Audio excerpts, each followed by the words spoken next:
So what's up, Brap Gang? How we doing today? It is your boy, Brap Genius, back at it again with another video. Today, as a sort of like thank you for 2,000 subs, I wanted to make a video talking about my bike life story. You know? Look back and watch me smack that all on the floor. Smack that, give me some more. Smack that till you get sore. Smack that, oh, smack that all on the floor. Smack that, give me some more. Smack that till you get sore. Smack that, oh. So first of all, I want to thank you guys for 2,000 subs. You know, you guys are awesome. I know I said it in the comment section, but I want to say in the video too. You know, every subscriber that I have, you know, you guys mean a lot to me. You know, it makes what I do a lot more enjoyable when I know that people are actually enjoying the content and that they want to keep watching videos. So right now, I'm off to the DMV for the 4th time for this KTM. We're going to try and get that done today. But anyway, I'm going to get you guys into the life of Brap Genius, you know, how I started out, how I got to where I am today with the 4 bikes that I have now. How I started off with bikes, you know, I wanted a bike ever since I was a little kid. You know, I would always see videos of, you know, the people out on tracks, and I thought they were the coolest thing. Motorcycles, dirt bikes, anything. But, you know, I never really saw myself getting a motorcycle. I just always hoped that one day I'd be able to get a dirt bike, because, you know, motorcycles are expensive. I didn't really think that far ahead into, you know, when I would be able to afford one. So from the time I was a kid, I always wanted a dirt bike, and you know, my family, you know, that was not something we could afford at the time. You know, we just didn't have the extra money for something like that. So then it was not really plausible. You know, as I grew older, I started making my own money. I had some money saved, right? But even then, you know, I didn't really know how to buy used dirt bikes or anything.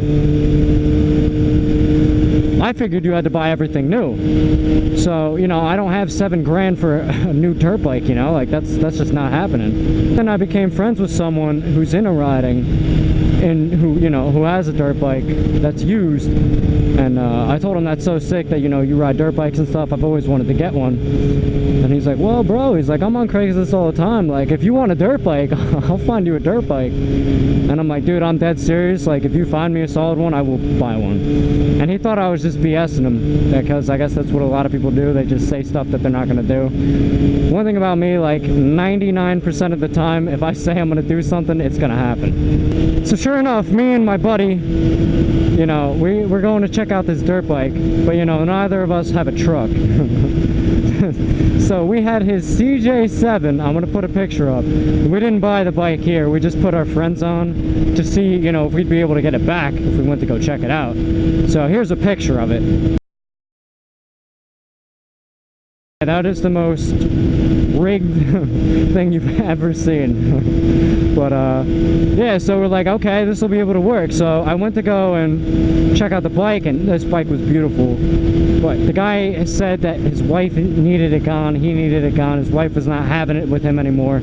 So I figured I could go in and, you know, drop him a couple hundred, get it for what the bike is worth, and, you know, we would call it a day. But of course, that's not what happened. This guy ends up thinking that, you know, his bike is worth $1,900 when maybe at most absolute highest is, you know, 16, and that's pushing it. I offered him that. I was like, dude, this is literally all I brought with me. Like, your bike's not worth that much. And he's like, I don't know, man. He's like, I can't do that. And then of course, after I ended up getting my dirt bike, he hit me up like 2 weeks later and was like, oh, you still want to buy it? I'm like, no, bro, I already got one. But so I went to go get my YZ125, and we went another time, and this time my buddy had a truck, another friend had a truck, so we were going to pick it up with him.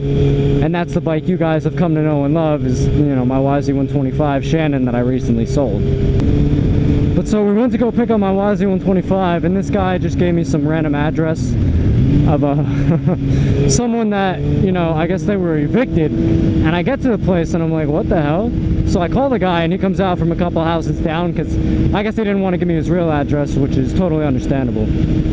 But so yeah, I bought the YZ125, and that was honestly top 3, one of the happiest days of my life. You know, that was just an unrealistic dream that I just never thought would be able to happen, or at least not happen for much longer than it did.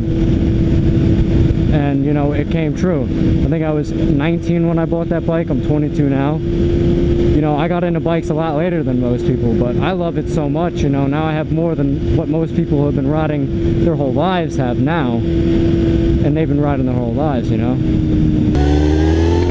But yeah, so I got the YZ125, and I absolutely love that bike, man. I rode that every Sunday, every single Sunday. Me and my homies would go out. I eventually bought a truck because I needed, you know, a truck to get the bike around. So I bought a truck, the truck that you know now, the 3-door Chevy. I bought that and I rode every Sunday with my friends, man. That's all we did. But I loved it so much, and like I was so sad because I could only ride it on Sundays, you know. You don't really want to ride by yourself. I kind of do it now, but back then, you know, I didn't really know what I was doing, so God forbid I got hurt really bad, you know, I'd be in trouble. Could have made it if this damn Prius wasn't going so slow, bruh. It's always the Priuses, man. Always the Priuses. But so anyway, you know, I loved riding to the point where I wanted to do it more than I was doing it. So I really just wanted to get anything. I was like, you know what? I need a motorcycle. So that's when I realized I needed a street legal bike. And that's when I got my next bike, which you guys, very few of you probably know about. The only video I have of it is the first video I've ever posted on this channel, which is just me hitting the rev limiter on it. And basically what happened with that one was me and my homie were talking about getting, you know, street bikes. It's like, you know, you could get like a 200, they're safe, start out nice and easy, and then when you get used to it, you know, you can move up. I didn't really think my parents would even let me get a motorcycle, so that was just something I wasn't really thinking of. But I put the idea in their head. I said I think I wanted to do it, and they're like, you're crazy. But they didn't say no, so I took that as an okay. So I went out and I got my motorcycle license. My friend didn't do it at the time. He ended up doing it later. Or actually, I'm sorry. My friend ended up getting his a little bit before me, and we went to go look at bikes together. I didn't have mine yet. So we went to a motorcycle shop, or a motorcycle dealer, to look at bikes, and there was one that stood out to me, man. I was like, you know, I need that in my life. I need that in my life. And so I told the dealer, I was like, all right, bro, like, I'm gonna be back here in 2 weeks to buy this thing. And he just, again, looked at me like, no, that's not gonna happen, bud. I don't think you're gonna do that. But sure enough, you know, I had 2 weeks until I was gonna get my license. That's why I said I'd be back in 2 weeks. But a week went by, and I'm like, you know, I really don't want this bike to sell while I'm waiting to get it, you know. I'd be pretty pissed if that happened. So I had my homie, who already had his motorcycle license, another friend, Damien. You guys have seen him in my videos before. I was like, bro, like, I'll buy you dinner or something if you could just, like, come with me to get this bike and just ride it back to my house. And he's like, yeah, dude, I'll do that.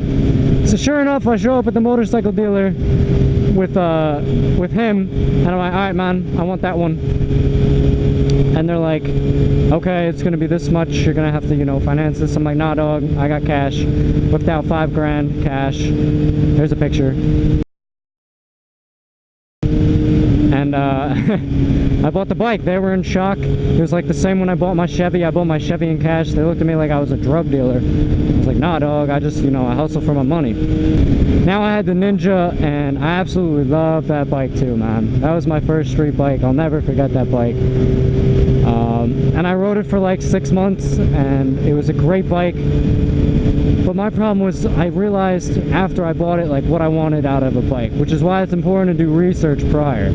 I wanted a sport bike. Now I'm glad I started on the 650 rather than a 200, rather than a 250 or 300, because if I did that, I would have been so bored. I was ripping it, like, the power didn't scare me at all on that bike. And that's not good. You shouldn't be going that fast in general, especially if you're a new rider. But, you know, I kind of already knew what I was doing from dirt bikes, so I had confidence. But so eventually my friends got some sport bikes, so I ended up selling that bike to my friend Eric, and that's when I got this bike. I bought this Gixxer, and this bike, you know, this is my ride or die. This bike's staying with me for as long as I can have it, you know. This is my dream bike. This was a dream, another dream that I never thought would happen, that, you know, by the grace of God, I got lucky and, you know, it came true. So at this point, I had my YZ125 now, my Ninja had been sold, and I had my Gixxer. So I had my Gixxer and my YZ125, and I was pretty content with that. But I was like, you know what? I'm gonna sell the YZ125. I love that bike, but I need something street legal in terms of, you know, dirt. And then, you know, I was making better money now. I was at a different job though, so I was starting to get some money. And the 450, like I said, I love, but you know, that bike for me in the woods, it's just not made for it. It's too big. It's too powerful, you know, especially for the tight track, tight terrain. So that's why I'm making that bike a supermoto. So I was able to get, you know, my new bike that I have now, the KTM. I bought that, and now I'm in the process of making that street legal. We'll see how that goes right now. But so I got that bike, and then I was given a free motorcycle because this lady just really didn't ride it, and she was super nice. She told my friend that she'd give it to him, and he's like, look, I don't have room, but if you want, you know, I know someone that would take good care of it, and, you know, we'll take it off your hands for you. And that was me. So I got super lucky again where I got a free motorcycle. So now, you know, worst case scenario, I could sell that bike for, you know, whatever, maybe like $2,500. So now I have, you know, I don't have a ton of money in the bank right now. I'm saving though. I'm working 60 hours a week, so I should be able to save up some money. Even though I'm gonna buy supermoto wheels and new plastics for the YZ450, I should still be able to save money, guys. So that's my bike life story. That's where I'm at now. I have my KTM, this Gixxer, my Honda Shadow, and my YZ450, guys. So I never thought I would be in the position that I'm in to have this many bikes. You know, it's a complete blessing. But, you know, I went through some rough patches, but right now things are starting to look up. So we'll see if they keep going that way. Anyway, I want to thank you guys for watching this video. I want to thank you guys again for 2,000 subs. My plan is, you know, to thank you guys. Some people have been asking me for merchandise, so I have a t-shirt designed. A couple of my bigger fans, I've showed them. They've asked about it. I've showed them. It's July now, so my credit card resets, so I'm going to buy a bunch of them, and then, you know, I'll have a link to my website once I get that all set up for you. And you guys, if you want some merchandise, you're more than welcome to buy it. Cool. But, yeah, so thanks for watching this video, guys. We got more videos to come. We're about to take over the summer. Just have a great day, guys. Peace.